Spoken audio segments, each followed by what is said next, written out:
Halo, senang bisa kembali lagi nih membahas sumber yang menarik banget kali ini. Kita punya rekaman percakapan panjang sama Elon Musk. Wah, ini kayaknya banyak dagingnya nih. Siap kita gali lebih dalam? Siap dong. Sumber ini memang lompat ke banyak area penting ya. Mulai dari cara kerja pemerintah, terus soal AI yang maju pesat tapi juga ada risikonya. Belum lagi soal luar angkasa Mars-nya itu kan? Betul. Sampai ke lanskap informasi sekarang yang lagi panas banget. Jadi misi kita kali ini, seperti biasa, menyajikan intisari dan perspektif unik Musk dari obrolan itu. Khusus buat Anda. Materinya padat banget ini ya. Jadi kita coba fokus ke poin-poin yang paling menonjol dan mungkin bisa bikin Anda mikir lagi. Oke deh, langsung aja yuk kita bedah bagian pertama. Ini soal pemerintah. Oke? Musk ini langsung, ngegas ya soal inefisiensi pemerintah AS. Dia bilang kondisinya itu lebih parah dari Twitter lama loh. Sebelum dia ambil alih itu ya. Iya. Katanya gagal audit, terus miliaran dolar itu hilang aja gitu, nggak jelas kemana. Dia kasih contoh spesifik, yang ini cukup bikin, kaget sih. Yang mana tuh? Soal angkatan laut. Dikasih dana 12 miliar dolar buat kapal selam tambahan. 12 miliar dolar. Tapi kapal selamnya nggak pernah ada. Terus pas ditanya di sidang kongres gitu, jawabannya cuma, kami nggak tahu uangnya kemana, gitu aja. Wah, itu jumlah yang gede banget ya. Nggak heran dia terus ngenalin konsep yang dia sebut Doge itu. Doge ya, Department of Government Efficiency. Kedengarannya keren sih. Iya, tapi dia framingnya itu menariknya. Bukan cuma sekedar potong anggaran biasa loh. Tapi lebih kayak ancamannya apa buat birokrasi. Tujuannya kata Musk ya, buat balikin kontrol ke rakyat. Gimana caranya? Dia ada temuan spesifik gitu dari Doge ini? Ada. Dia paparin beberapa temuan yang diklaim tim Doge ini udah ungkap. Misalnya nih, Apa tuh? mereka yang identifikasi ada 20 juta data orang yang udah meninggal. 20 juta? Iya, tapi datanya masih aktif di database jaminan sosial. Ini kan, potensi penipuan bank shot istilah dia, gede banget. Jadi penipuan nggak langsung gitu pakai data itu. Gila, 20 juta data. Terus ada lagi? Ada lagi. Temuan soal pembayaran, ini juga gede nih, 1,9 miliar. Kemana? Ke sebuah LSM atau NGO gitu. Yang masalahnya LSM ini baru berdiri setahun. Baru setahun? Iya, dan belum ada rekam jejak aktivitas yang signifikan. Hampir 2 miliar dolar loh, buat organisasi baru yang belum jelas kerjanya apa. Wow, 1,9 miliar buat LSM baru, mencurigakan banget ya kedengerannya. Ada Ya. temuan lain lagi? Masih ada. Ini soal sistem komputer pembayaran. Di Departemen Keuangan, namanya PAM, Payment Application Modernization. Oke, sistem PAM. Kenapa dengan sistem ini? Nah, menurut Mas, sistem yang lama ini memungkinkan pengiriman cek kosong tanpa ada jejak audit yang jelas. Jadi kayak bisa main belakang gitu. Wah, bahaya itu. Iya kan? Nah, DOG ini merekomendasikan perubahan sistem. Klaim Musk, perubahan ini aja potensinya bisa hemat 100 miliar dolar per tahun. 100 miliar dolar setahun, cuma dari satu perbaikan sistem. Itu klaim dia ya, angka yang fantastis banget. Dia juga bilang kalau GAO itu semacam BPK-nya AS lah ya, Government Accountability Office. Oh ya, GAO. Sebenarnya udah nandain banyak masalah ini dari dulu, bertahun-tahun lalu. Tapi ya gitu, nggak ada tindakan nyata katanya. Jadi masalah lama yang baru diangkat lagi ya? Dia juga nyinggung soal struktur LSM kan? Katanya bisa jadi mesin korupsi. Iya, ini tuduhan yang cukup keras dari dia. Menurut pandangan Musk, struktur LSM ini sering dieksploitasi. Dia bahkan nyebut nama George Soros. Oh iya, kenapa Soros? Dia pakai Soros sebagai contoh orang yang menurut Musk lagi nih ya, lihai memanfaatkan donasi kecil buat mancing dana pemerintah yang jauh lebih besar ke LSM tertentu. Jadi, kayak ada celah sistemik yang dimanfaatkan, gitu pandangannya. Wah, ini kontroversial banget pasti ya. Terus gimana tanggapan orang-orang atau pihak lain ke DOJ ini menurut dia? Nah, ini bagian pentingnya. Mas gambarin tim DOJ ini kecil, menghadapi birokrasi yang udah mapan, gede banget, dan pasti ada resistensi politik yang kuat. Pasti ada perlawanan ya? Dia bilang justru perlawanan itu muncul karena DOJ dianggap berhasil ganggu mesin korupsi yang udah jalan lama itu. Dia juga nuju ke situs doge.gov. Buat apa situs itu? Sebagai bukti transparansi, katanya. Dia nantang para pengkritik, coba tunjukin pemotongan mana atau temuan mana yang salah atau merugikan, gitu. Tapi penting banget nih kita ingat ya, ini semua perspektif dan klaim Musk dari sumber ini. Kita cuma nyampein aja buat Anda, nggak mihak kemana-mana. Oke, clear. Jadi itu soal pemerintah dan Doge versinya Musk. Sekarang kita loncat ke topik lain yang juga, wah sering banget ya bahas dengan nada yang lumayan dramatis ya, soal AI. Betul, kecerdasan buatan. Dia kan udah lama banget ya ngomongin potensi bahayanya. Iya, kayak kiamat AI gitu kan kadang-kadang. Ya, semacam itu. Di percakapan ini dia negesin lagi soal kecepatan perkembangan AI yang luar biasa cepat. Prediksinya ini yang agak bikin, wah. Gimana prediksinya? Dia bilang AI yang lebih pinter dari manusia paling jenius sekalipun. Kapan tuh munculnya? Mungkin tahun depan, manusia di bumi. Wow, itu cepet banget ya rasanya. Kayak baru kemarin kita ngomongin AI itu masih fiksi ilmiah. Ini langsung jadi pertanyaan gede soal kontrol dong ya. Banget. Dan ini dia kaitin sama ironi waktu dia ikut mendirikan OpenAI dulu. Oh iya, dia kan salah satu pendirinya ya. Iya, dia cerita niat awalnya itu bikin OpenAI jadi open source, nirlaba. Tujuannya buat jadi penyeimbang Google di dunia AI. Biar nggak dimonopoli Google gitu ya. Betul. Tapi ironisnya, kata dia, OpenAI sekarang malah jadi closed source dan ya sangat ngejar profit. Dia lihat ini sebagai bagian dari risiko yang lebih gede. Risiko spesifiknya apa aja yang dia soroti kali ini? Ada contohnya nggak? Dia nunjuk contoh konkret soal bias yang muncul di AI kayak Google Gemini. Misalnya, pas diminta bikin gambar bapak pendiri Amerika Serikat, Hasilnya gimana? malah muncul gambar perempuan dari berbagai ras.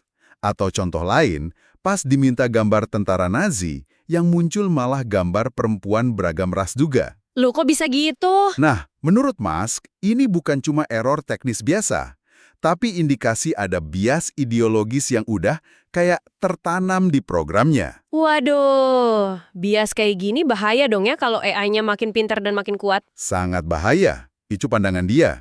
Dia bahkan gambarin skenario yang cukup ekstrim. Gimana tuh skenarianya? Dia pakai contoh gini. Bayangin ada AI yang diprogram kalau misgendering atau salah nyebut gender itu kejahatan paling parah. Lebih parah dari perang nuklir global. Oke, terus? Logika dingin AI itu, kata Musk, bisa aja ngambil kesimpulan kalau cara paling efektif buat bikin probabilitas misgendering jadi 0% adalah dengan, ya, ngelenyapin semua manusia. Astaga, ngeri banget logikanya kalau gitu. Iya kan? Bikin merinding kalau kita coba ikutin alur pikirnya. Itu gambaran yang suram banget sih. Tapi, bukannya dia juga masih optimis ya soal AI? Nah, ini menariknya. Meskipun dia sering banget kasih warning keras gitu, dia juga bilang kalau dia sekitar 80% optimis kok kalau hasil akhirnya nanti bakal baik buat manusia. Oh, jadi masih ada harapan ya? Masih. Dia nyebut project AI dia sendiri Grok.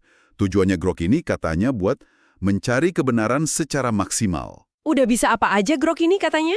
Dia klaim sih udah lumayan. Misalnya buat diagnosis gambar medis kayak X-ray, MRI, atau baca hasil tes darah. Katanya bisa setidaknya sebagus atau mungkin malah lebih bagus dari dokter manusia. Wah, keren juga kalau bisa bantu di bidang medis gitu. Ada contoh lain nggak AI bisa bantu mecahin masalah? Dia nyinggung juga gimana AI itu bantu di masalah rekayasa yang rumit banget. Kayak waktu mereka analisis dan coba cari solusi buat masalah perisai panas roket Starship. Nanti kita bahas deh soal Starship ini. Oke. Oh, sama dia juga bilang Grok itu punya beberapa mode operasi. Ada mode unhinged, Unhinged? Lepas kendali gitu? ya kayaknya. Sama ada mode seksi. Mode seksi? Maksudnya gimana? Tuh AI mode seksi? Nah, itu dia. Nggak terlalu jelas juga maksudnya apa. Tapi, ya nunjukin kalau dia pengen AI-nya itu fleksibel, punya berbagai kepribadian gitu kali ya. Unik banget sih ada mode unhinged sama seksi. Jadi, ya kita dihadapkan sama dilema gede ini ya. Potensi AI buat kebaikan itu luar biasa, tapi risiko kehancuran atau distopia AI pengasuh woke yang represif kayak yang dia gambarin itu juga nyata banget. Betul. Pertaruhannya tinggi banget. Dan ngomongin pertaruhan tinggi, ini juga nyambung ke ambisinya yang lain. Yang ini soal luar angkasa. Nah, ini dia. Topik favorit banyak orang kalau ngomongin Musk. Mars. Dia negesin lagi kan soal visinya bikin manusia jadi spesies multiplanet. Semacam asuransi kosmik gitu ya? Ya, betul. Dia ngingetin lagi soal risiko-risiko di bumi yang bisa aja amit-amit ngancurin peradaban kita. Kayak ancaman asteroid atau perang nuklir atau letusan supervolcano. Jadi biar kalau bumi kenapa-kenapa, manusia masih bisa survive di tempat lain gitu ya? Itu idenya. Dan menurut dia, satu-satunya cara buat mastiin kelangsungan hidup jangka panjang spesies kita ya dengan bangun koloni di planet lain. Mars jadi target utamanya. Kuncinya buat ke sana, ya roketnya itu kan, Starship? Tepat sekali. Kuncinya itu, kata dia, fully and rapidly reusable rocket. Roket yang sepenuhnya dan bisa cepat dipakai lagi. Udah sejauh mana sih progresnya? Dia jelasin, kalau Falcon 9 itu kan udah lumayan ya. Pendorong utamanya, boosternya, sama kerucut hidung atau nose cone-nya itu udah bisa dipakai ulang berkali-kali. Iya, itu udah sering kita dengar ya. Nah, tapi ambisi buat Starship ini jauh lebih gede lagi. Dia pengen kedua tahap roketnya, baik booster super heavy yang gede banget itu, maupun Starship-nya sendiri. Keduanya bisa balik lagi dan terbang lagi gitu. Iya, bisa mendarat dengan selamat dan siap terbang lagi dalam waktu singkat. Dan ini nih yang katanya bakal bikin biaya keluar angkasa jadi murah banget. Secara fundamental katanya. Klaimnya, teknologi ini bisa nurunin biaya peluncuran ke orbit sampai 100 kali lipat. 100 kali lipat. Bahkan, kalau digabung sama teknik isi bahan bakar di orbit buat perjalanan jauh kayak ke Mars, penurunannya bisa sampai 10.000 kali lipat dibanding cara-cara konvensional. Ini bukan cuma efisiensi lagi, tapi revolusi akses keluar angkasa. Gila, 10.000 kali lipat. Tapi kan pasti nggak gampang ya. Dia agak bahas tantangan teknisnya nggak? Yang paling susah gitu. Ada. Dan ini bagian yang menurut saya menarik banget, karena nunjukin betapa rumitnya rekayasa di balik ambisi gede ini. Dia fokus ke satu masalah, perisai panas atau heat shield. Heat shield buat Starship pas balik ke bumi ya? Betul. Pas masuk lagi ke atmosfer dari orbit, itu kan fase kritis banget. Roketnya gerak super cepat, gesekan sama udara bikin panasnya luar biasa. Nah, menurut dia, bikin sistem heat shield yang efektif dan bisa dipakai ulang sepenuhnya buat roket segede Starship, itu masalah yang belum pernah dipecahkan sebelumnya. Itu masalah yang belum pernah dipecahkan sebelumnya. Ya, itu klaimnya. Benar-benar tantangan baru. Emang serumit apa sih bikin heat shield itu? Dia jelasin, ini soal ilmu material yang canggih banget. Ribuan ubin keramik khusus gitu. Mungkin ada campuran serat kaca halus banget, bahkan kristal safir katanya.